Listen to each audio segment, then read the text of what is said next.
feels like there's going to be a musical chairs game being played at Ohio State's right guard spot. I'm Steven, that's Andrew, and that's Stefan. We're not playing musical chairs at right guard, but there are some much larger human beings than us who are going to be playing musical chairs at right guard. We asked Ryan Day about that position.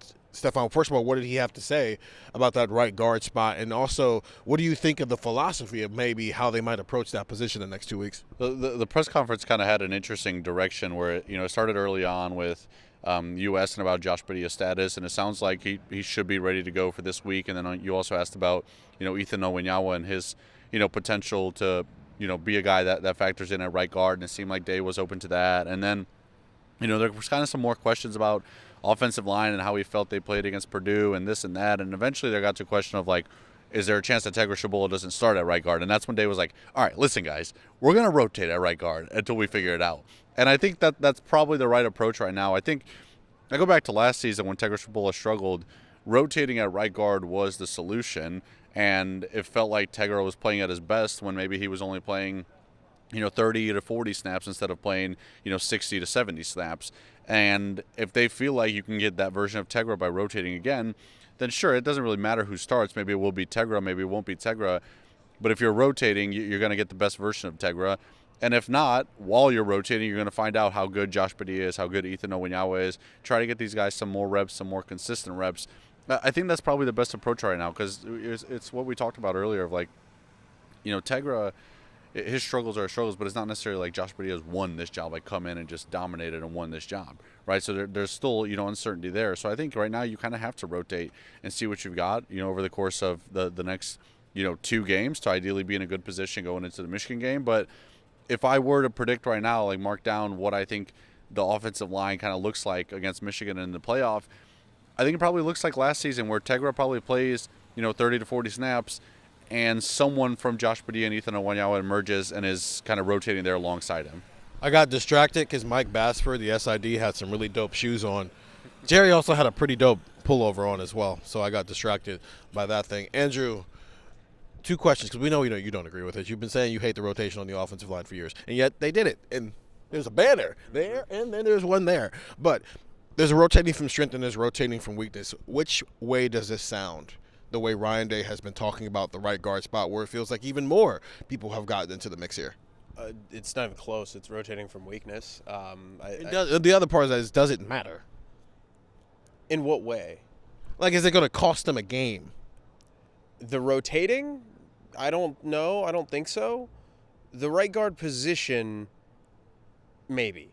So I don't know if it's specifically the rotating. Like, I don't think if you play guy A 40 snaps, guy B 20 snaps, I don't think that is going to kill you in a game. I don't think that is going to be the reason why Michigan or Indiana or some playoff team beats Ohio State.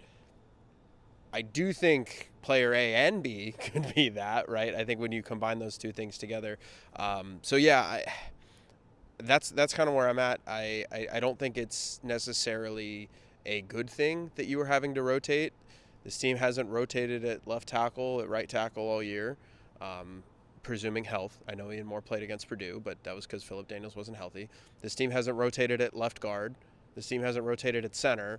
And that's because you don't want to take those guys off the field. And ideally, I think what Ohio State would love, and I don't know if Ryan Day or anybody else would come out and say this explicitly, but I think they would really just love Josh Padilla to take that step and just be like, you know what, I'm not this inconsistent player that, maybe you're seeing right now with Tegra. Like, I can be this guy that steps into this right guard spot, because then you don't really have to concern yourself with the rotation. You don't have to say, oh, well, we're more efficient if this guy only plays half the snaps and that guy only plays half the snaps. And, like, right now we're talking about how many guys at right guard? 3? With Padilla, Shabola, and Nyanwa. Like, Gabe Van Sickle. And Gabe Van Sickle, that he played against Purdue. And I hypothesized to Steven when we were driving back from Purdue, am I insane for thinking that maybe this offensive line's best combination includes Philip Daniels at right guard and Ian Moore at right tackle? Like, there's a lot going on this right side of the offensive line right now, and it's not from a place of strength. It didn't kill him last year, but that doesn't mean just because you survived last year and just because you got through last year by rotating and by doing all that after a wave of injuries doesn't mean that it's a guarantee to work every single year after that. I don't think the Philip Daniels point is crazy. I also don't think they want to, because then you're trying to change two positions, right? Now you're worried about two different spots that you're trying to get guys to learn instead of just one in this position right now. I agree. I don't know if it's like Josh Padilla specifically. I think they would have loved it if Ethan and Yawa just would have been what they thought he was going to be, right? Whether it's him, whether it's Tegra, whether it's Josh, they would like one of these guys to just take the job.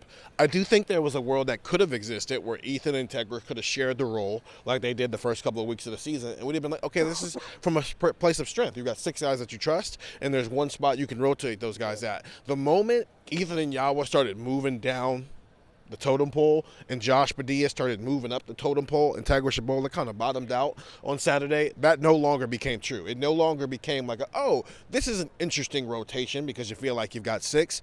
No, this is you have 4. And like 0.2, not even a half right now. And so for the next 2 weeks, I do think it's like, as Ryan Day said, they're going to split up the duties. Now, if one of these guys plays so well over the next 2 weeks that they just take the job and play all 60 snaps against Michigan, I don't think that'll be a shocker. But what I do think will happen over the next 2 weeks is we'll see all 3 of those guys rotating at that spot, and then we get to Michigan, and it's 2 guys splitting the role, whether it's Tegra and Josh, or it's Josh and Ethan, or Ethan and Tegra. But you got 3 guys at right guard, and it doesn't feel like you've got a right guard. You've got options, but you don't necessarily have quality options because one guy hasn't played well, another guy hasn't been what you thought he was going to be, and the other guy, maybe as he started to flash a little bit, got hurt. So maybe if Josh Padilla has a full week of practice, they can have, I guess, more information on what they want to do at that right guard spot. But you got 2 weeks to figure it out. Ohio State, UCLA on Saturday. That shouldn't be much of a problem. And then next week against Rutgers shouldn't be much of a problem.